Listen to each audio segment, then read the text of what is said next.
Good evening and welcome.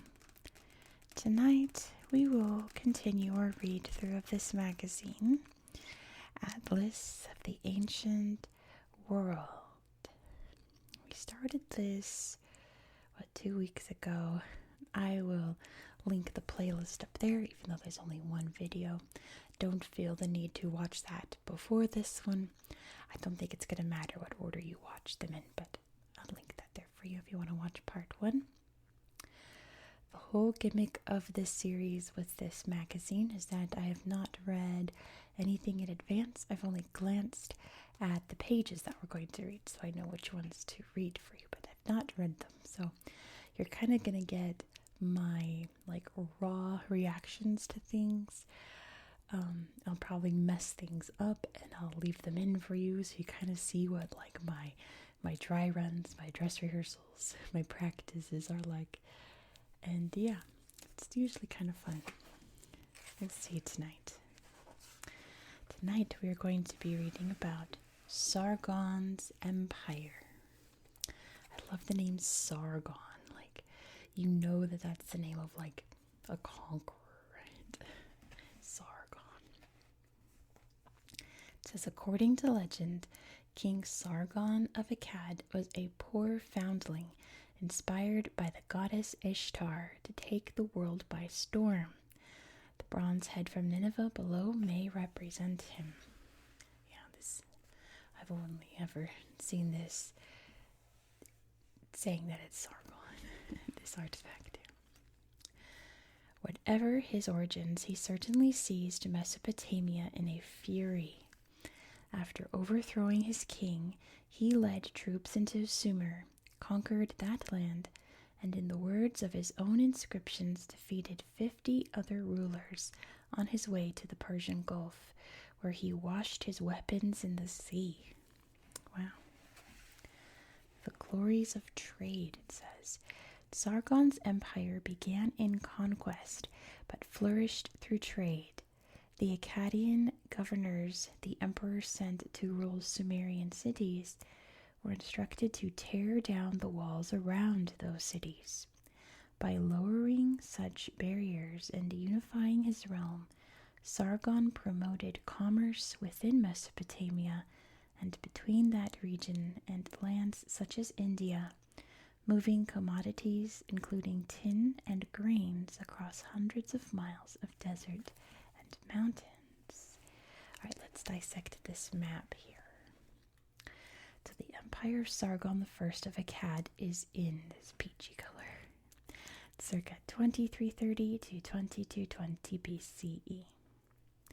Major trade routes are in gray lines, so we can see here's Susa, heading over to Lagash, We've got lines up here in Halab by the looks of it, heading down to Mari, Hit. I guess that's where the Hittites are from, makes sense. Sipur to Babylon, Kish, Abu, Salabik, interesting, to Nippur, Isin, Shurupak. I haven't heard of a lot of these cities, but there's Uruk, Tel El Obeid, down to and then there's some up here. Let's see. Goodness, I've not heard of a lot of these towns, like Birachik. There's Haran, Chagar Bazar. There's Nineveh, Ashur, Arapa, Arbela. Heading down to Suleimania and Karman Shah. And then you can trade here down to Afghanistan, down over to Bactria, across over here to Eshnuna, then over to Sipur, and then all of this down here in heads out to Dilmun, down in what's now Bahrain. Present day river. So wow, the Persian Gulf was very different back then, right? The present day coastline is here. Wow. An island right here. See, this was all water. I didn't really think about that. remember the map from last time, how was so far inland. It really wasn't back in this day. How interesting. Alright. The campaign of Sargon is these red arrows here. Where does it start? I guess Akkad, but Akkad is like over here. There's Mesopotamia. I guess up here we're heading out to, I guess, towards Cyprus by the looks of it. Out to the Mediterranean. Heading out this way past Grun there. Heading down through Mari. Through Eshnuna. Past Dur, is that called? And then out towards Susa. Out here to the desert. I don't know where you're going. That's just desert. I guess Palmyra is right there, but still. And then up into Mesopotamia. And then down toward Ur. Makes sense. Where are you going? Alright. Principal traded commodities. We have copper. These little pickaxes here. Let's see where the copper is located. I see some over. Oh, that's obsidian. I need the gray pickaxes. Gray pickaxes. Gray. Okay, we'll come back to that. I don't see any gray pickaxes. Grain is the little black grains, and I see a ton down here. Lots of grain over here. And like when I think of Mesopotamia, I think of these places. You know, I think of Ur and Uruk and Nippur, so on and so forth. Nineveh. Nineveh's up there, but yeah. Obsidian is this one. It's up here by Lake Van. Is Malazgirt. That's over in Turkey now. Oh, I found it. I found the copper. It's over here by Elazig and Ergani. Alright. That's copper. That's obsidian. Makes sense with all of the mountains over there. Mount Ararat's not too far off from there. Textiles is this symbol here. I guess that's supposed to be cotton. So you can see along the Euphrates River and here along the Tigris River. Timber, of course, is going to be over near Lebanon. Up there's Byblos right there. It's Lebanon. Then up here, that looks more like Syria today. And then tin is these things right here. I guess these bars of tin. Yeah. I think we got everything. Oh, there's tin over here by Susa as well. Lots of tin. Interesting map. Little trade map here in Mesopotamia. Don't really think about things like that. There's the Zagros Mountains in Iran. Lake Urmia. Interesting. Alright, let's read these last two pages. Let's read about Tel Brak. Left behind, Tel Brak. In the 1930s, archaeologists began excavating Tel Brak, a site in northeastern Syria containing the remnants of one of the oldest cities in Mesopotamia. Tells are mounds formed by the debris of ancient settlements established at the same site over eons. More recent settlements are found near the top of these mounds, while older ones are nearer the bottom. Makes sense. Archaeologists have discovered evidence of an impressive city at Tel Brak that arose around 4000 BCE and housed artisans who crafted luxury goods and religious objects. The so-called Eye Temple, yes, that's a neat place. The Eye Temple, built around 3300 BCE, contained figurines with staring eyes, like this one down here. We'll take a look at it. That may represent gods or worshippers. When Sargon conquered Mesopotamia, Tel Brak became an administrative center.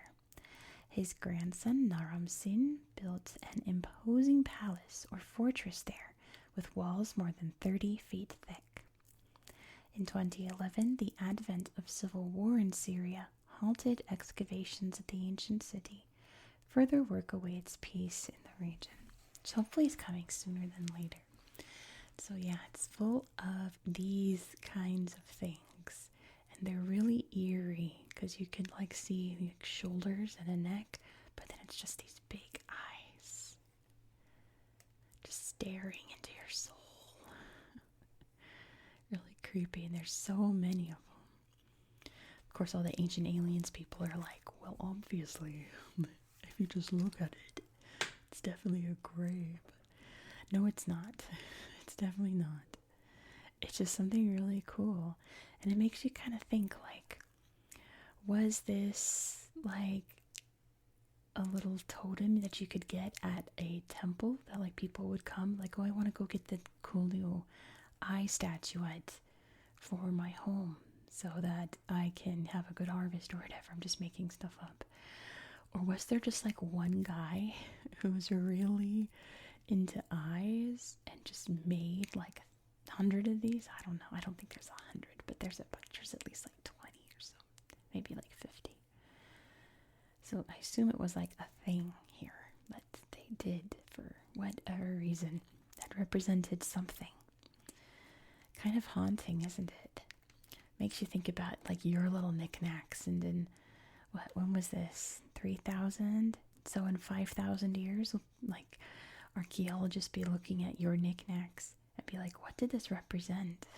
What did this labubu mean? Who knows, right? It's pretty eerie to think about, but you know, speculation.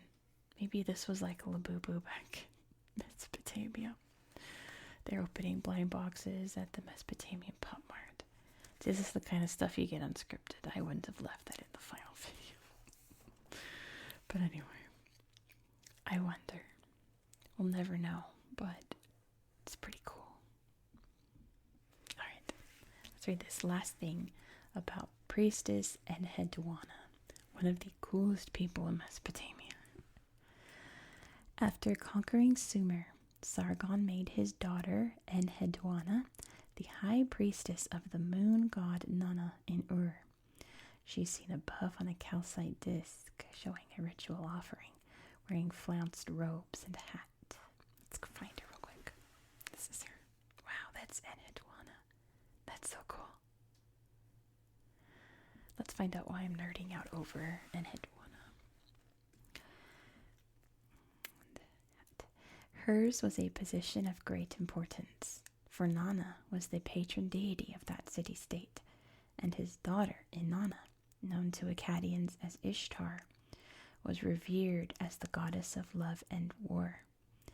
Enheduanna composed hymns to the goddess that were inscribed on tablets that have endured to this day. These writings make the priestess the first author whose name is known to us. Like, period, full stop, the world's first author. Wow. In one of Enheduanna's hymns, she praises the goddess. She makes perfect the great divine powers. She holds a shepherd's crook, and she is their magnificent, preeminent one. Her great awesomeness covers the great mountain and levels the roads. Another quote up here.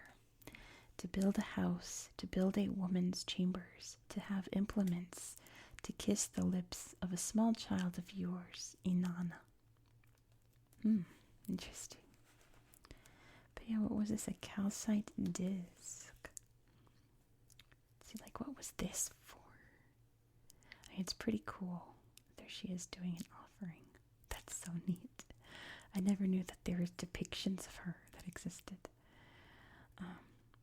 But yeah, I wonder if this was like decor or something. Calcite, I wonder how big it is. How interesting. But yeah, that's it for tonight.